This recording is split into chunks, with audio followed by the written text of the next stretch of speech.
Every once in a while, there comes along a personality that pushes the boundary and turns everything upside down. They challenge us to look at the world differently and reconsider our place within it. One of these mold breakers is Seth Godin. Seth is a best-selling author, entrepreneur and change agent. He has written an enormous amount of books which have been translated into many different languages. Seth, in relation to his new book, The Icarus Deception, has initiated something called the Icarus Sessions. And these will be held on the 2nd of January at 7 p.m. sharp, which is local time. So whichever city you happen to be in, it'll be 7 o'clock at your time. So we spoke to Seth yesterday about what he thought and what his motivation was behind the Icarus Sessions. And here's what he had to say. Okay, so here's the challenge. The challenge is that we were raised and conditioned to live in an industrial world, to be a compliant cog in a system where we do what we're told. And going forward, that's just not going to work. Going forward, the only path that's open to us, the one that not only will help us be successful and productive, but to be happy and to reach our goals, is to be someone who stands up and says, here, I made this. This is what I did. This is my art. I'm vulnerable. What do you think? Mm-hmm. And so these sessions are not designed to be a pitch. They're not designed to sell anything. They're not designed to say, aren't you proud of me? I'm amazing. Mm-hmm. They're designed to push us to do what artists do, which is to expose our best work and our best selves to others and to open ourselves to their feedback. Mm-hmm.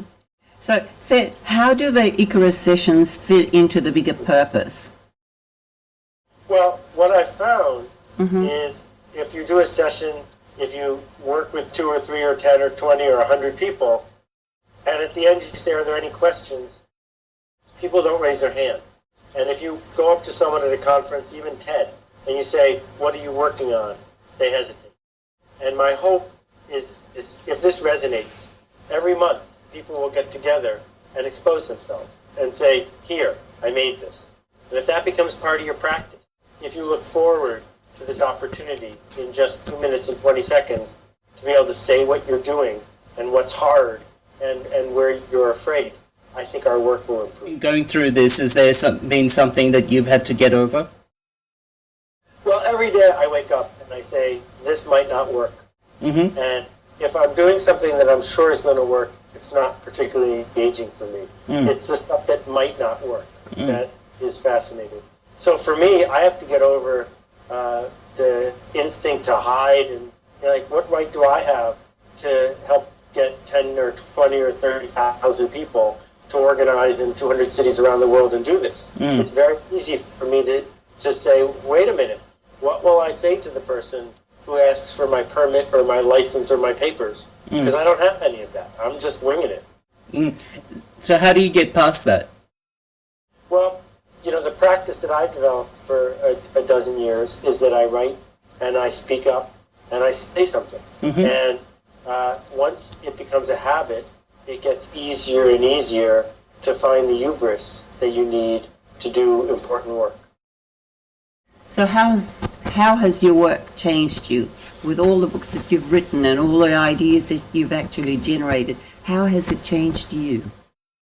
Well, the biggest change for me is I think I'm doing work that's less tactical and more strategic. It's more about generosity and connection and less about growing market share. And I couldn't be happier about the privilege of doing that. I've never had a desire to write Son of Permission Marketing or the Purple Cow Handbook. And just very lucky that I languages and that people want to go along for the ride. From the sessions, what is the outcome that you're actually looking for? What is your goal for it? What we saw, for example, with the TED Talks, is that TED Talks 15 years ago weren't anything like they are now.